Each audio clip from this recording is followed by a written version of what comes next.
O milagre que mudou a vida de Francisco, quando a fé venceu a dor. Francisco Oliveira tinha apenas 32 anos quando recebeu o diagnóstico que abalou sua vida, síndrome de Cogan, uma doença rara que afeta os olhos e os ouvidos, causando surdez progressiva, vertigens intensas e uma dor insuportável que o impedia até de levantar da cama. Os médicos foram claros, não havia cura.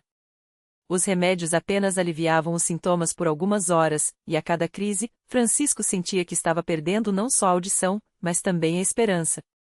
Ele era pai de 2 filhos pequenos, Lucas, de 5 anos, e Sofia, de 3. Sua esposa, Ana, trabalhava como auxiliar de enfermagem, mas o salário mal dava para as despesas básicas. Com a doença, Francisco teve que parar de trabalhar como motorista de aplicativo, e a família começou a afundar em dívidas. As contas se acumulavam, os credores ligavam sem parar, e a vergonha de não conseguir sustentar os seus o consumia. Às vezes, ele chorava escondido no banheiro, perguntando a Deus por que aquilo estava acontecendo com ele. Foi numa tarde de quarta-feira, depois de mais uma crise que o deixou deitado por 3 dias sem conseguir sequer segurar um prato, que Ana, desesperada, recebeu um folheto na porta de casa. Era um convite para uma corrente de oração na Igreja Universal do Reino de Deus, com o tema: Deus ainda opera milagres. Ela não era de frequentar igrejas, mas algo dentro dela disse que aquilo poderia ser a última esperança. Sem dizer nada a Francisco, ela guardou o papel e, na noite seguinte, quando ele finalmente conseguiu se levantar, ela o encarou com olhos cheios de lágrimas e disse: Francisco, amanhã a gente vai numa igreja. Não é para discutir, é para acreditar. Ele queria recusar. Já tinha ouvido falar de igrejas, de pastores, de promessas de cura, mas nunca tinha acreditado muito naquele tipo de coisa. Porém, quando viu o desespero no olhar da esposa, quando lembrou dos filhos que precisavam de lição, Francisco apenas assentiu. O primeiro passo rumo à fé. No dia seguinte, eles chegaram à Igreja Universal do Reino de Deus em um bairro simples de São Paulo. O lugar estava cheio, as luzes brilhavam, e o som dos louvores enchia o ar. Francisco sentou-se numa cadeira no fundo, com as mãos trêmulas e o coração acelerado. Ele não sabia o que esperar, mas quando o pastor subiu ao púlpito e começou a falar sobre libertação, algo dentro dele estremeceu. Deus não é Deus só dos sadios, dos ricos, dos que têm tudo. Ele é o Deus dos impossíveis. Gritou o pastor, com uma voz cheia de autoridade. Se você está aqui com uma doença, com uma dívida, com um vício, com uma família destruída, saiba que hoje é o seu dia de vitória. Francisco sentiu as lágrimas escorrerem. Não era só pela doença, mas pela primeira vez em meses, ele sentiu que alguém entendia sua dor. Quando o pastor pediu para que todos que precisavam de um milagre levantassem as mãos, ele hesitou, mas Ana segurou sua mão e a ergueu junto com a dela. Foi então que uma obreira se aproximou deles. Irmão, você precisa de oração? Perguntou ela, com um sorriso que transmitia paz. Francisco balbuciou um assim quase inaudível. Ela o levou até a frente, onde pastores e obreiros estavam impondo as mãos sobre as pessoas. Quando o pastor colocou a mão em sua cabeça e começou a orar em voz alta, Francisco sentiu algo estranho, um calor intenso percorreu seu corpo, como se uma corrente elétrica o atravessasse. Em nome de Jesus, esta doença sai agora, declarou o pastor, com uma unção que Francisco nunca tinha visto antes. Ele não sentiu a cura naquele exato momento, mas algo dentro dele mudou. Uma pequena chama de esperança acendeu. A fé que cresceu na fogueira santa. Nos dias seguintes, Francisco e Ana passaram a frequentar a igreja todos os dias. Eles participavam das correntes de oração, das vigílias de sexta-feira, e Francisco começou a entender que a fé não era só pedir, era também agir. O pastor ensinou que Deus honra quem o busca de todo o coração, e que a providência divina vem quando a obediência. Uma noite, durante uma fogueira santa, o pastor falou sobre o poder do dízimo e das ofertas. Muitos acham que é só dinheiro, mas é muito mais que isso. É uma aliança com Deus. É você dizendo: Senhor, eu confio em Ti. Explicou o pastor, enquanto pessoas levantavam seus envelopes com lágrimas nos olhos. Francisco e Ana não tinham quase nada, mas Ana tirou do bolso as últimas notas que tinha guardado para o leite das crianças e colocou no envelope. Deus vai multiplicar, Francisco. Eu sinto isso, sussurrou ela. Ele não entrou na igreja como um homem de fé, mas agora, vendo a determinação da esposa, ele decidiu confiar. Naquela mesma semana, durante uma campanha de fé chamada 7 dias de jejum e oração, Francisco foi convidado a participar de uma sessão de libertação. O pastor ungiu sua testa com óleo e orou com uma autoridade que o fez tremer. Espírito de doença, eu te amarro em nome de Jesus. Gritou o pastor, enquanto Francisco sentia o corpo pesar, como se algo estivesse saindo dele. Quando abriu os olhos, as lágrimas escorriam sem parar. Ele não estava curado ainda, mas sentia uma leveza que não experimentava há meses. O milagre que ninguém podia explicar. Na manhã do 7º dia da campanha, Francisco acordou e percebeu algo diferente. A dor de cabeça que o atormentava desde que a doença começou havia sumido. Ele levou a mão ao ouvido e, pela primeira vez em semanas, conseguiu ouvir o barulho da rua, o riso das crianças. Correu para o espelho e viu que a inflamação nos olhos, que antes o deixava com a visão turva, tinha diminuído. Ana! Ana, vem aqui! Gritou, emocionado. Ela correu, assustada, achando que era outra crise. O que foi, amor? Eu estou ouvindo. Eu estou enxergando melhor. Ele disse, segurando o rosto dela com as mãos trêmulas. Ana caiu de joelhos, chorando e agradecendo a Deus. Eles correram para a igreja naquele mesmo dia. Quando Francisco subiu ao altar para dar seu testemunho, a igreja inteira explodiu em glórias. Eu não vim aqui porque era crente. Eu vim porque não tinha mais para onde ir. Mas hoje eu sei, Deus é real, e Ele usa esta igreja para operar milagres. Declarou Francisco, com a voz embargada. O pastor o abraçou e disse: Isto não é obra minha, não é obra sua. É o poder de Deus. Mas lembre-se, a fé sem obras é morta. Você precisou vir, precisou orar, precisou obedecer. E Deus honrou sua fé. A transformação que veio depois do milagre. Nos meses seguintes, a vida de Francisco mudou completamente. Os exames confirmaram, a síndrome de Cogan havia regressado. Os médicos não tinham explicação, mas ele sabia. Voltar a trabalhar foi um desafio no início, mas com a orientação dos pastores, ele abriu um pequeno negócio de entregas, e hoje, 2 anos depois, tem sua própria van e contrata outros motoristas. Ana deixou de ser auxiliar de enfermagem e hoje trabalha na área administrativa de uma empresa, graças a um curso que fizeram na igreja. Os filhos estudam em boas escolas, e Francisco se tornou um obreiro voluntário, ajudando outras pessoas que chegam à igreja com doenças e desesperanças. Toda vez que alguém pergunta como ele venceu, Francisco responde: Não foi fácil. Eu tive que escolher entre desistir ou lutar. E a luta começa quando a gente decide acreditar, mesmo quando tudo diz que não tem jeito. Deus não muda as coisas por acaso. Ele muda quando a gente o busca de verdade. E nesta igreja, eu aprendi que a fé não é só esperar o milagre, é correr atrás dele com tudo que a gente tem. Hoje, Francisco não é só um homem curado. É um homem transformado. E sua história é mais uma prova de que, na Igreja Universal do Reino de Deus, quando a fé encontra a unção, os impossíveis se tornam possíveis. A vida de Francisco mudou tanto que até os médicos que antes o davam como caso perdido ficaram surpresos. Um deles, o mesmo que havia dito que ele não duraria mais que 6 meses, o encontrou por acaso em um corredor do hospital anos depois. Francisco estava saudável, forte, até mais magro e com um brilho nos olhos que não tinha antes. Doutor, o senhor não vai me reconhecer, disse Francisco, sorrindo. Mas eu sou aquele paciente que o senhor atendeu há alguns anos, o que tinha aquele tumor. O médico olhou incrédulo, revirando os papéis na memória. Não pode ser, murmurou. Você estava em estágio avançado. Como? Foi um milagre, doutor. Um milagre que começou quando eu entrei na Igreja Universal e decidi não desistir. O médico, embora cético, não teve como negar o que via. Pediu os exames recentes de Francisco, analisou tudo e, no final, apenas balançou a cabeça. Não tem explicação médica, admitiu. Mas se foi a fé que fez isso, então ela é mais poderosa do que qualquer remédio. Francisco não discutiu. Só sorriu e disse: Não foi só a fé, doutor. Foi a fé na prática. Foi orar, jejuar, participar das campanhas, obedecer aos ensinos. Foi não desistir mesmo quando a dor apertava. Foi confiar que Deus tinha um propósito maior do que a minha dor. E esse propósito, Francisco descobriu, não era só a sua cura. Era usar a sua história para ajudar outros que estavam no mesmo desespero que ele já esteve.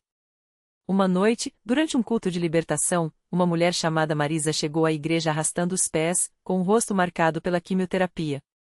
Ela tinha um câncer agressivo e, como Francisco no passado, já havia ouvido dos médicos que não havia mais o que fazer.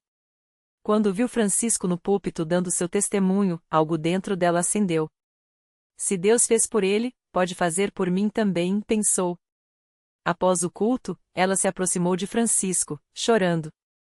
Obrigada por compartilhar sua história, disse, com a voz trêmula.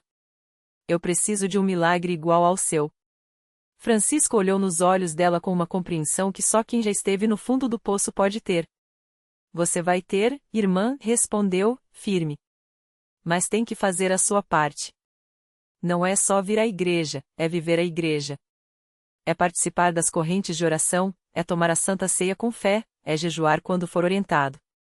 É não desistir, mesmo que o corpo doa, mesmo que o medo aperte. Porque Deus não falha. Ele só espera que a gente dê o primeiro passo. Marisa seguiu o conselho.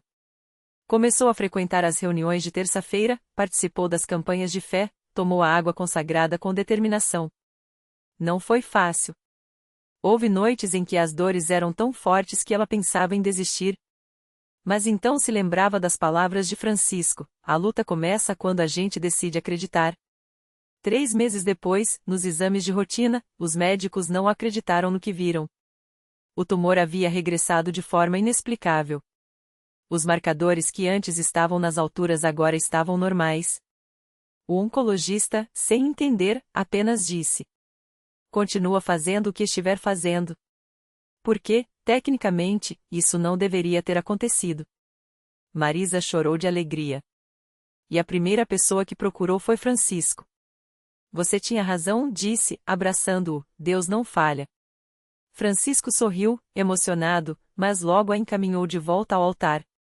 Não é a mim que você deve agradecer, disse. É a ele. E agora, sua missão é ajudar outros, como eu ajudei você. Porque essa é a beleza dos milagres na Igreja Universal, eles não são só para quem os recebe. São sementes que se multiplicam. Francisco, que já foi um homem quebrado, hoje é um instrumento nas mãos de Deus. E a cada vida que ele toca, a fé de mais alguém é acesa. E assim, o ciclo continua. De milagre em milagre, de vida transformada em vida transformada. Porque quando a gente entrega o impossível nas mãos de Deus, Ele não só resolve, Ele nos faz parte da solução. E essa é a maior prova de que, onde a fé é verdadeira, não há doença que resista, não há situação que não mude. Porque Deus não mudou. Ele ainda opera milagres. E a Igreja Universal é o lugar onde esses milagres se tornam realidade todos os dias. Francisco saiu daquele dia com o coração cheio de uma paz que não conhecia. Não era só a cura do corpo, mas algo mais profundo, a certeza de que Deus tinha um propósito para ele. E esse propósito começou a se cumprir logo na semana seguinte. Ele voltou à igreja, não mais como um homem arrastando os pés pela dor, mas como alguém que caminhava com firmeza e um brilho nos olhos. Ao entrar, viu uma mulher sentada nos últimos bancos, com as mãos trêmulas e o rosto marcado pelas lágrimas. Era Dona Maria, uma senhora que há anos lutava contra uma depressão tão forte que nem os remédios conseguiam aliviar. Os filhos já não sabiam mais o que fazer, e ela mesma tinha perdido as esperanças. Francisco se aproximou com calma, como quem já sabe o que é ser resgatado do fundo do poço. Sentou-se ao lado dela e, sem pressa, começou a contar sua história. Falou das noites em claro, da dor que parecia não ter fim, do dia em que quase desistiu. Mas, acima de tudo, falou do momento em que Deus estendeu a mão e mudou tudo. Eu também achei que não tinha mais jeito, disse ele, olhando nos olhos dela.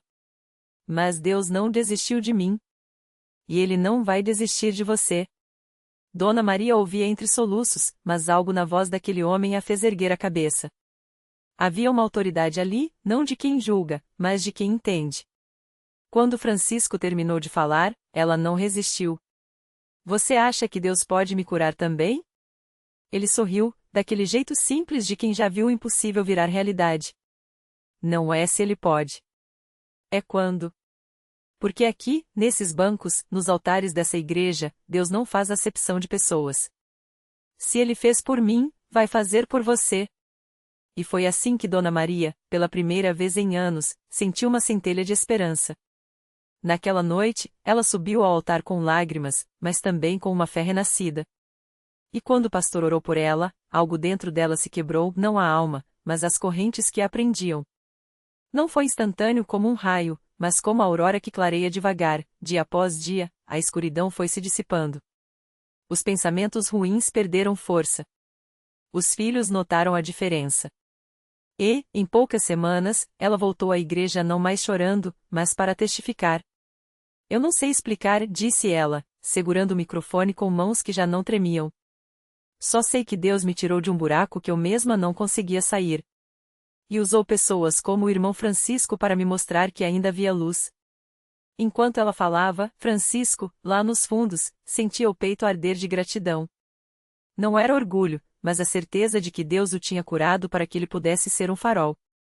E ali, entre aquelas paredes, ele entendia, cada milagre era como uma pedra jogada num lago, criando ondas que alcançavam vidas que nem imaginávamos.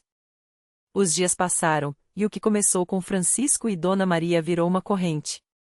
Um jovem viciado em drogas, que entrou na igreja arrastado pela mãe, ouviu os testemunhos e sentiu o coração ser tocado.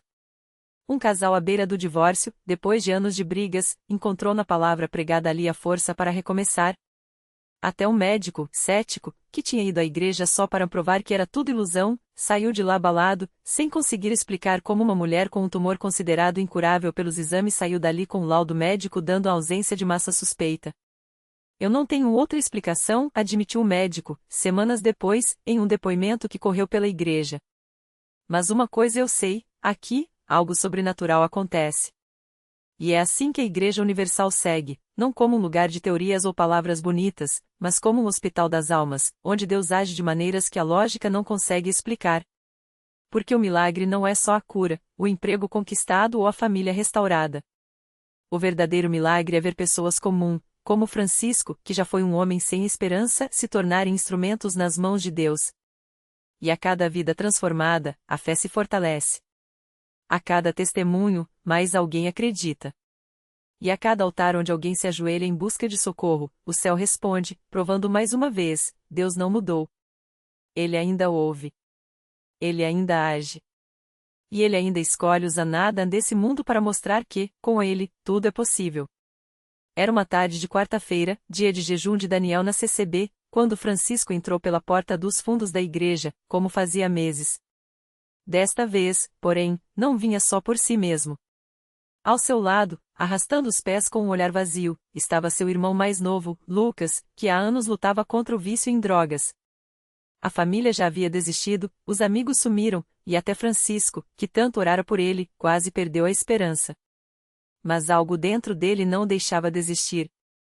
Se Deus mudou minha vida, pode mudar a dele também, repetia como um mantra enquanto guiava Lucas até um banco na frente do altar. O culto já havia começado, e o corinho entoava com força, Deus é fiel, ele não falha, na hora certa ele vai te valer. Francisco sentiu as lágrimas queimarem seus olhos. Lembrou-se de quando ele mesmo estava naquele lugar, quebrado, sem rumo, até que uma irmã da igreja o convidou para um culto. Se não fosse aquele dia, eu não estaria aqui hoje, pensou, apertando o ombro de Lucas, que tremia como se estivesse com frio, mesmo sob o calor das luzes da igreja. Quando o pastor subiu ao púlpito, seu olhar pareceu se fixar diretamente em Lucas. Sem saber da história do rapaz, ele começou a falar sobre a mulher do fluxo de sangue, que gastou tudo o que tinha com médicos e só piorou, até tocar nas vestes de Jesus. Ela não desistiu na primeira tentativa. Ela não desistiu na 10ª. Ela persistiu até encontrar aquele que poderia mudá-la por completo, declarou o pastor, batendo levemente a Bíblia na mão. Francisco sentiu o coração acelerar. Era como se Deus estivesse falando diretamente com ele e com Lucas. No momento da oração, o pastor chamou todos os que precisavam de um milagre para se levantarem. Francisco puxou Lucas pelo braço, que resistiu a princípio, mas acabou se erguendo, cambaleante. Quando o pastor impôs as mãos sobre a cabeça do rapaz, Lucas começou a chorar, não um choro fraco, mas aquele choro que vem de tão fundo que parece rasgar a alma. As irmãs ao redor começaram a orar em línguas, e Francisco, de joelhos ao lado do irmão, clamava: Senhor, como o Senhor me libertou, liberta ele também. Ele é teu, Deus. Toma o coração dele. De repente, Lucas caiu no chão como se algo o tivesse empurrado. Francisco assustou-se, mas as irmãs o acalmaram. É o Espírito Santo agindo, irmãos. Glória a Deus. Por quase meia hora, Lucas ficou ali, imóvel, enquanto a igreja orava. Quando finalmente se levantou, seus olhos estavam diferentes, não mais vermelhos e perdidos, mas claros, como se uma névoa tivesse sido tirada. Ele olhou para Francisco e disse, com uma voz que não era mais a mesma: Irmão, eu não sinto mais vontade. É como se algo tivesse saído de mim. Nos dias que seguiram, Lucas não só deixou as drogas, como começou a frequentar a igreja todos os dias. Ele, que antes roubava para sustentar o vício, agora ajudava a arrumar as cadeiras após os cultos. A mãe dos dois, que há anos não sorria, foi ao culto no domingo seguinte. Ao ver o filho lendo a Bíblia no banco da frente, caiu de joelhos no meio da congregação, chorando e agradecendo a Deus. Francisco, que já havia sido transformado uma vez, agora via o milagre se repetir em sua própria família. E não parou por aí. Pouco tempo depois, Lucas trouxe um amigo do passado, também viciado, que ouvirá seu testemunho. E assim, como uma corrente, o que começou com um homem quebrado no altar se tornou uma onda de restauração.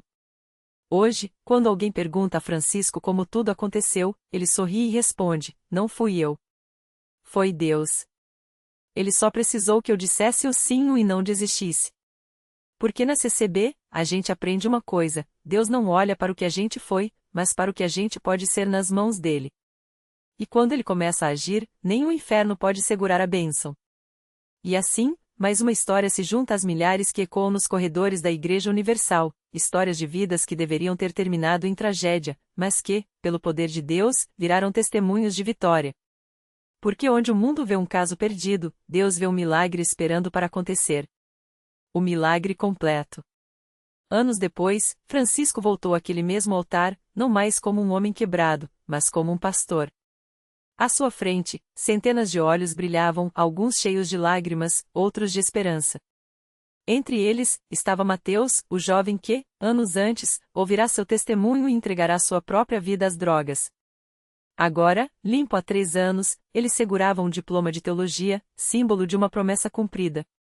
Ao seu lado, a mãe, que outrora chorava por seu filho sem solução, agora sorria enquanto abraçava o neto recém-nascido, uma geração livre da maldição que quase os destruíra.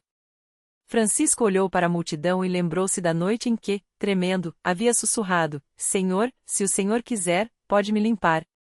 Deus não só o limpara como o transformará em um rio de vida. A CCB que ele conhecera como último refúgio tornará-se sua família, e os casos perdidos em que chegavam ali, um após outro, provavam que Deus especializa-se em reescrever finais. Reflexão final. A vida de Francisco ensina que os milagres não são eventos isolados, mas sementes plantadas na terra fértil da obediência. Seu ancinha frágil tornou-se um grito de guerra contra o desespero. E se Deus usou um homem que já fora escravo do crack para salvar outros, imagine o que ele pode fazer com você não por merecimento, mas por graça. O inferno treme quando um coração quebrado se entrega, porque Deus não restaura vidas para enfeitar prateleiras, ele as envia de volta à batalha, como faróis. Lição de vida. Deus não precisa de heróis, ele busca vasos dispostos a serem preenchidos. Sua história não terminou no altar, começou ali. O milagre não foi apenas a cura, mas a coragem de se levantar e estender a mão ao próximo, provando que a fé verdadeira não se mede por milhares de seguidores, mas por uma vida que, contra todas as probabilidades, escolheu crer. E assim, o ciclo continua, um ancinha gera outro, até que o impossível se torne um coro de vozes cantando: Aqui estou, usa-me.